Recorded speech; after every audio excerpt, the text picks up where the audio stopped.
साबुदाणा खिचडी तर प्रत्येकालाच आवडते ना, पण आज जिभेवर रेंगाळणारी अशी चव असेल. जर तुमचा उपवास असेल तर पहिल्यांदा सकाळी उठल्या उठल्या कोणत्याही प्रकारचा ज्यूस घ्यायचा, पोटोबा झाला की लगेचच विटोबा करून घ्यायचा. आदल्याच दिवशी असा साबुदाणा मस्तपैकी भिजवून घ्यायचा. इथे एक बटाटा मी किसलेला घेतलेला आहे आणि एक बटाटा चिरून घेतलेला आहे. आता तुमची जितका शाबू असेल तितक्या प्रमाणात कमी जास्त केलं तरी चालेल.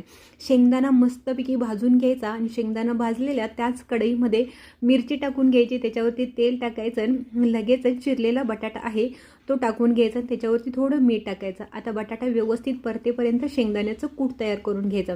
आता व्यवस्थित बटाटा भाजला की त्याच्यावरती लगेचच आपण जो किसलेला बटाटा आहे तो टाकायचा, तो थोडासा परतायचा आणि लगेचच त्याच्यामध्ये आपण जे कूट बनवलं होतं शेंगदाण्याचं कूट ते टाकायचं, लगेचच शाबू टाकायचा आणि थोडा वेळ असं छानपैकी वाफ येऊन द्यायचं. म्हणजे लगेचच आपला शाबू तयार होतो आणि असा झणझणीत आणि जिभेवर रेंगाळणारी चव तयार होते.